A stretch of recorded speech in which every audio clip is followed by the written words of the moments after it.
of the things that we're constantly talking about with each other and other people is what setup of aspiration, engines and everything else is the best fun, but also perhaps the most usable and practical. I think it always seems to come back. We absolutely love superchargers. Who's going to drive what car today? Well, let's go and grab the keys. We'll have a toss up and then just see where we land and go from there. I don't know. I still think with your childbearing hips, you ain't going to get in that Caterham. No, I'm not worried about the toupee flying off, to be honest with you. Left or right? And Left. yes. Mustang's Caterham for me. I've always been a real big fan of superchargers. A lot more predictable than a turbo.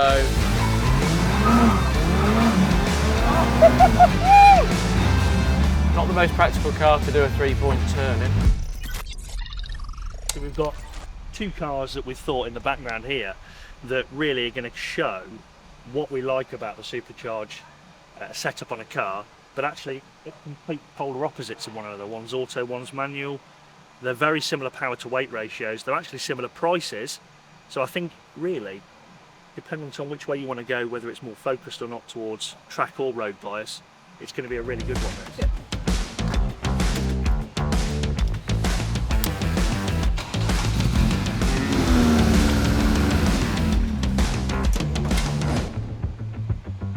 So as you can probably tell, I'm very happy that I've got to drive the 620S today. I've not actually driven it yet since I bought it. I picked it up in the trailer, got it back here. I know Tom has been out for a quick drive in it.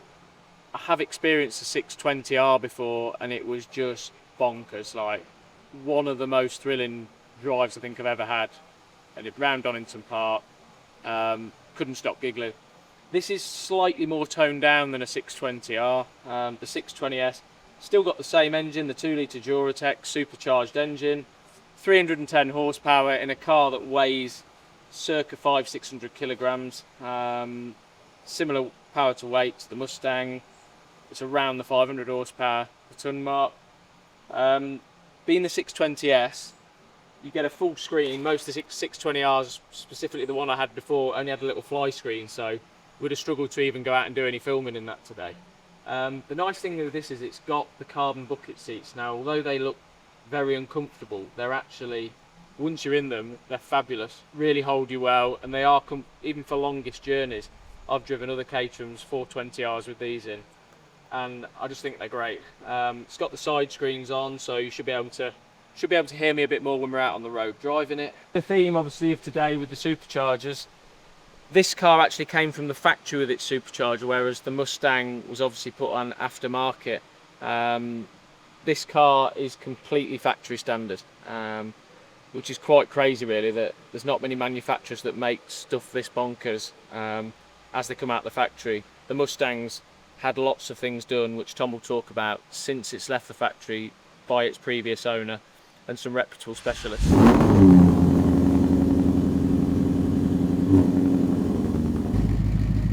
So I'm actually kind of glad that I've got the Mustang, because it's probably a little bit more me, and it's automatic rather than manual, and I'm a little bit lazy in the car now, so I'm actually kind of happy. But yeah, this one is actually one I bought only last week, and it's obviously not standard. Caterham is, this is not standard. This has obviously had, well, a boatload of money spent on it, you know, in excess of 30,000, probably close to £40,000 total of what it's had spending. So obviously we've had to spend, or guys had to spend money on it to make it comparable, or closely comparable to that Caterham.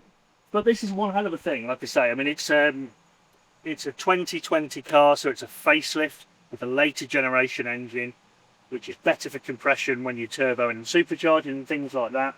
It's got the 10-speed auto, which some people may not be keen on, but I highly encourage you to drive one because it is fab. It's got the Gen 5 Coyote 3-litre supercharger on it, with all the other modifications which I'll touch on when I'm driving it, which makes this thing in excess of 840 horsepower and over 700 horsepower at the wheel, so it's a monster. 8 horsepower per tonne between the two cars, so it's going to make it very, very close, and I think Dan's going to struggle to keep up when he's thrashing it with that manual box. So, off out we go in the 310 horsepower Caterham. Go-kart for the road. So yeah, this couldn't be much more different to the car that I was driving in the last video. In terms of size, definitely. Very small car.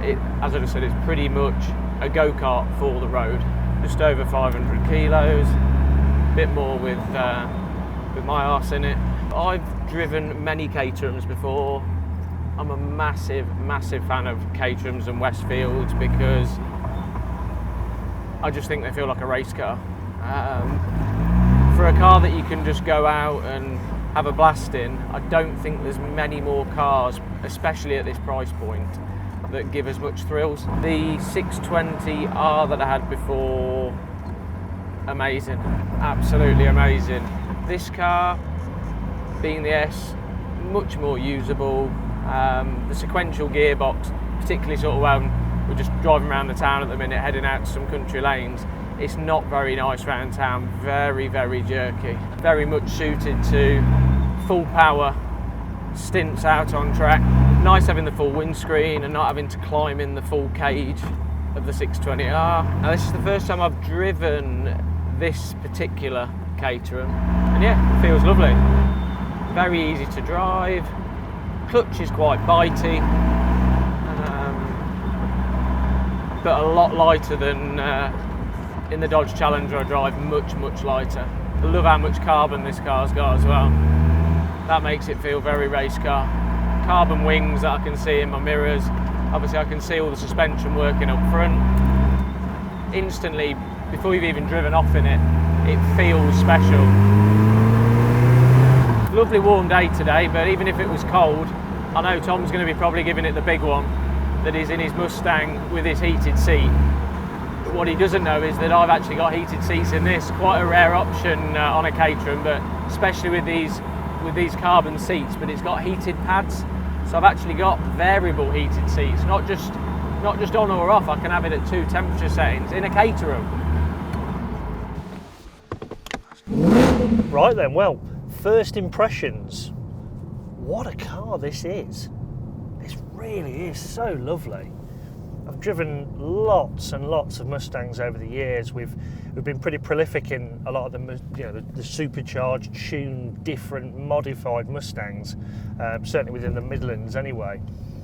And this one, it just feels so well done. And there's a lot of reasons for it, because the modifications are just absolutely through the roof. The amount of money, time and care that's been taken to build this car to this level is pretty significant, I must admit. The supercharge setup on a Mustang can be mainly with 2 different companies. You've got Roush, which is originally Ford Performance, and Whipple, which are probably the most renowned for superchargers across the board on lots of different manufacturers.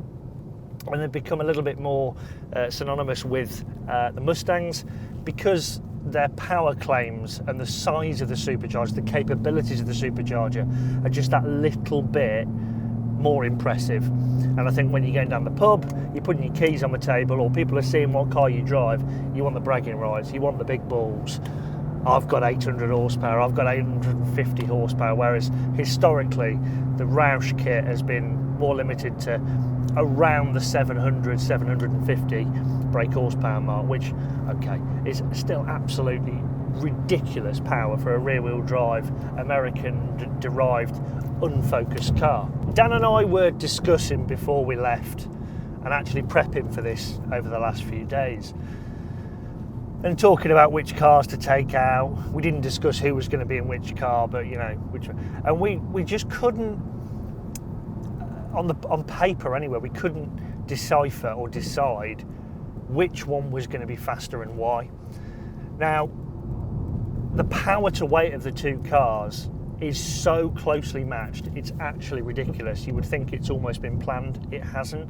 These are the 2 cars that we chose because one was manual, one was auto, one was a track car, one was a road bias car. You know, one was how it left the factory, one's been modified. You know, the list is absolutely endless of the differences. But Dan's Caterham, or the Caterham that Dan is out in, is 310 horsepower and weighing about 610 kilograms as a curb weight. So that's not dry, that's a wet weight with all the fluids and everything else. Now, whereas this car is about 820 to 850, the last dyno was about 840 before the headers, so we'll go with 840, and it weighs just under 1700 kilograms. And when we did the comparison and punched in the numbers on the power to weight ratio, the brake horsepower per tonne, there was 8 horsepower between it. 8 horsepower is not a lot, and that margin of error of missing a shift if you're driving the manual, or this losing grip, or whatever it might be, could be all the difference. Power, it's smooth. Again, this is what I love about superchargers. Like, yes, it's great, and you get a buzz off when a turbo comes in, and when it, like I say, there is something fun about a bit of turbo lag. But for drivability, the supercharger, you just know when the power's going to come in. It's progressive. I wish this car had a bit more supercharger whine, but Tom's a lot more techie than me, but the type of supercharger on this doesn't give the sort of similar whine that you would get out of something like a Dodge Challenger Hellcat or a Mini Cooper S. Well, what about this car then? So, some quick fire information. So the car is a 2020 69, so it's a very early 2020 Mustang 5 litre GT with a custom pack 2. And that's how the car left the factory with its first custodian, its first owner, and he then took it to a company called Motorsport and Performance in Batley, MAP for short, and he had all of these modifications done, and the modifications are vast. Now, it is a 10-speed auto. This is the first 10-speed auto I've driven, and in normal driving modes like this, it is absolutely exceptional. It's got a Gen 5 3 litre supercharger made by Whipple, air intake, Cook's headers, and then a baller resonated switchable exhaust. Now, on top of all of those things, you've got KW V3 coilovers, which are a very, very good coilover setup. So size-wise, really, it feels like you're driving any normal size entry-level saloon car, bigger coupe, bigger cabriolet, and it just means that you're really familiar with it. Obviously, the advantage with the Mustang in the UK now is that it's a right-hand drive. Now, superchargers and supercharged setups on cars are massively vast. Massively vast. There's a significant amount of cars that put them on a standard or on a tweaked model. Ford actually let you put superchargers on through RTR and Ford Performance now and still warrant the car. This isn't one of those, but in the later shape, the S650s with the Dark Horse and things, you have got that option. But what I'm trying to get at is there's lots of different types of superchargers. There's screw superchargers, there's Eaton superchargers, there's Pro chargers, all giving different pros and cons, advantages, disadvantages, sound differences, different experiences on how it feels. Is it a little bit more torquey? Is it more linear in terms of how the power delivery comes in? Does it feel like a standard car but faster? Is it a significant difference? The acceleration's brutal when you want it to be, but it is still smooth. I've driven turbo-powered Westfields, and they're just frightening. Like, it's pub talk being able to say the power, but can you get it down? Single track, here we go.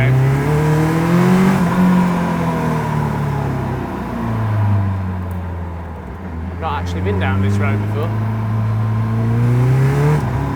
But you couldn't drive, there's not many cars you can drive like this down a single track road you don't know.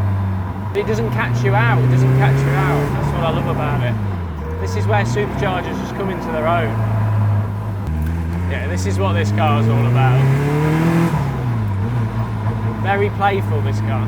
Usability of these cars is something that we get asked by potential clients. I mean, I'm going to be a bit biased because I'll drive anything in any conditions, really. I've bought Westfields from near Cornwall and driven them back to base in February in the rain. So I don't really mind it. I've seen clients take cars like this to the Nürburgring, 2 Le Mans, not having passengers, being able to use the footwell and the passenger seat to put their luggage on. This car comes with the side screens. It's got a roof as well that can go over the top. So yeah. Is it as practical as the Mustang? Of course not. Can it be used for longer trips rather than just country lane, local blast? Yeah. Handling. So, I'm going down some tight and twisties. I'm actually only doing 40 mile an hour, even though it's 60, so I'm under the speed limit. But these are very tight and twisty, and they are single track lanes, so I'm not pushing it on at all. And I'm just trying to get a bit of a feel for the car. Now, this car's on Michelin Pilot 4S tyres, which I've previously said in another video that it is probably one of the best road tyres out there as an all-round thing. But the suspension, the sway bars, the anti-roll bars, all the stop the hop and bracing kits has made this just so much more positive. It really has. You know, you can just feel like you can just dart around. A slight adjustment to the wheel with a fast road setup. It's just, it's great. It really is. So much feedback. But it's not bumpy. It doesn't crash. It doesn't knock. And it doesn't wander. And that's often what you get with a fast road setup car, because obviously you have more camber, the car's more aggressive, you might have a little bit more caster and toe. So what I absolutely love about the Mustang, and why I think this is just such a good all-rounder for every occasion that you could possibly imagine, is all the creature comforts. You've got absolutely everything. You've got your sat-nav, you've got your nice comfortable electric leather seats, you've got heated seats, you've got cooled seats. I've got DAB radio with a B&O stereo, which sounds absolutely fantastic. I've got adaptive cruise control. I've got lane keep assist, even though that's pretty shit, to be honest with you. I'd never ever think anyone should ever put that on a car. It's actually lethal. You've got auto lights, you've got auto wipers, you've got reversing cameras, you've got reversing sensors. It just has absolutely bloody everything. Now, if you're out on a cold day on that Caterham, you best believe you're going to need to wrap up warm, because you're going to be absolutely pissing freezing. Practicality wise, I could have done with sat nav today, because I'm getting lost here. Here we go.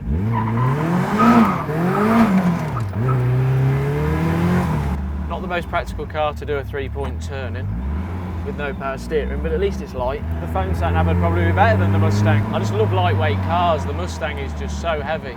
800 odd horsepower, like, I just think you need to be going so much faster to get the same thrill out of this. You can, even at 20-30 mile an hour in this, it's fun. It's a lot of fun. I just don't think the Mustang would put a grin on my face, but this keeps it on there for longer. Yes.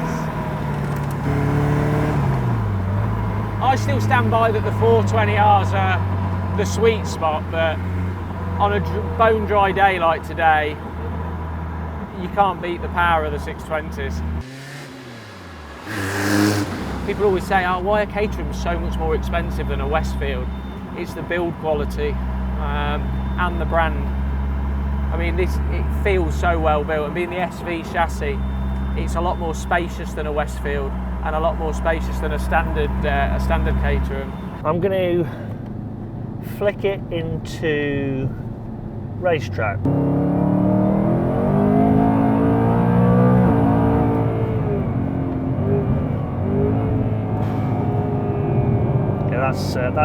That's a big difference. God, it loves to rev. This is not me doing anything with the paddles. I don't know if you can hear that at all, but good God, that's a difference. Let's see what we've got here.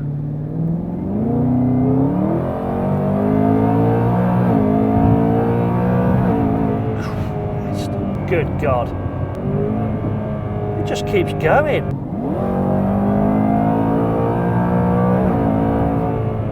I'm going to put it back into drive. I still think the Caterham would get it off the line with a slightly more track bias tyre. Lighter.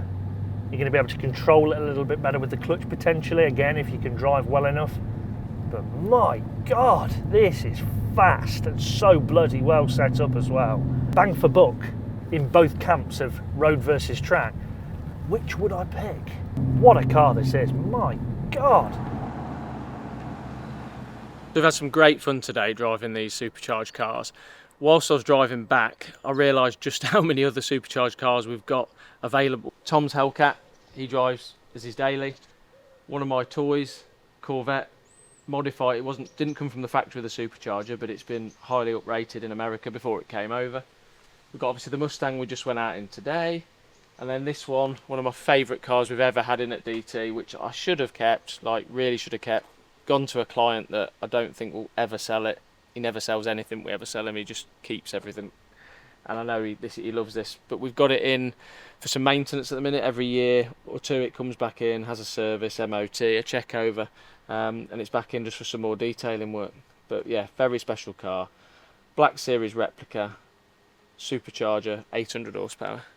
Bonkers. But which one would you have out of all of them, though, mate? Because it's When you line them up like this, you just think, For me, it's the Corvette.